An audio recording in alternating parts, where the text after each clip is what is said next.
एक समय की बात है, किसी एक राज्य में हरिशंकर नाम का राजा राज करता था। उस राजा के 3 बेटे थे।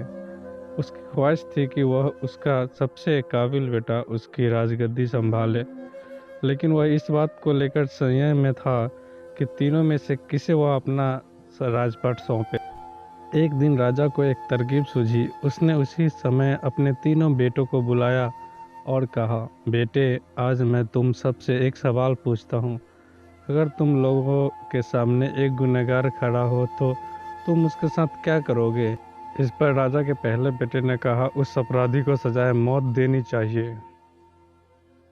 वहीं दूसरे बेटे ने कहा, गुनहगार को काल कोठरी में बांध देना चाहिए।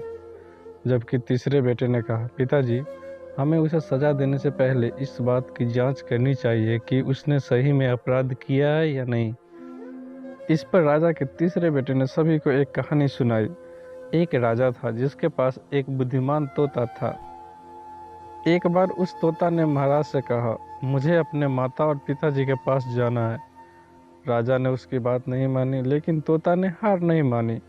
वह लगातार महाराज से जिद करने लगा कि मुझे माता पिता के पास जाने दे। अंत में राजा ने तोता की बात मान ली और कहा, ठीक है, तुम अपने माता पिता से मिलकर आओ, लेकिन वहाँ ज़्यादा दिन नहीं रुकना।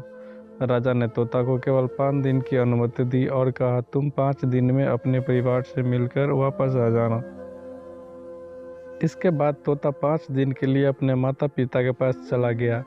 छठे दिन जब वह राजा के पास लौट रहा था तो उसने सोचा, क्यों ना वह महाराज के लिए कुछ उपहार ले लिया जाए। फिर वह पर्वत की ओर निकल पड़ा। दरअसल वह महाराज के लिए अमृत फल लेना चाहता था। वहां पहुंचते पहुंचते रात हो गई। तोता ने पर्वत पर पहुंचकर फल तो ले लिया, लेकिन रात हो जाने के कारण वह आगे नहीं बढ़ पाया और वहीं रुक गया। उस रात जब तोता सो रहा था, तभी एक सांप वहां आया। उसने राजा के लिए अमृत फल को खाने लगा। सांप ने फल को खाया, इस कारण उस फल में जहर फैल गया था। हालांकि तोते को इस बात की भनक तक नहीं थी। अगली सुबह जब वह जगा तो फल लेकर महल की ओर चल पड़ा।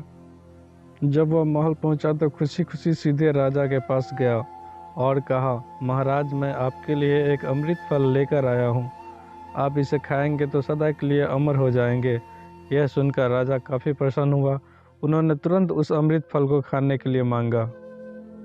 इस पर एक मंत्री ने कहा, जरा रुकिए महाराज, आप इस फल को बिना जांच किए कैसे खा सकते हैं? एक बार देख तो लीजिए कि तोता द्वारा लाया गया यह अमृत फल सही है या नहीं। राजा उस मंत्री की बात से सहमत हुआ और कहा कि तुरंत इस फल को एक कुत्ते को खिलाया जाए। राजा का आदेश पाकर सैनिक ने फल का एक टुकड़ा कुत्ते को खिलाया। फल खाते ही कुत्ते की मौत हो गई। यह देख राजा गुस्से से आग बबूला हो गया।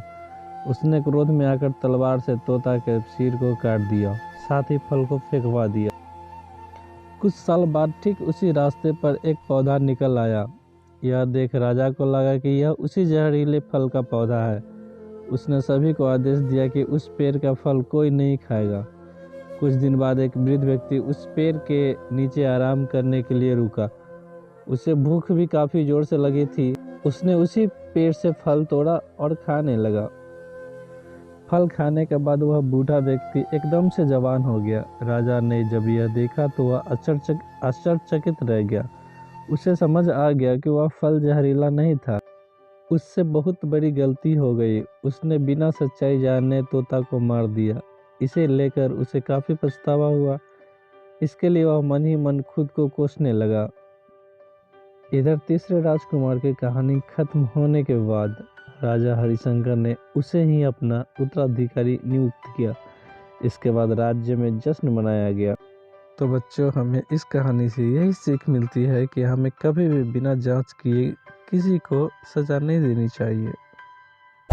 अगर हमारी कहानी अच्छी लगे तो वीडियो को लाइक करें, सब्सक्राइब करें और बेल आइकन को दबाना मत भूलें, क्योंकि जो हमारी वीडियो है नोटिफिकेशन आपको मिलते रहे।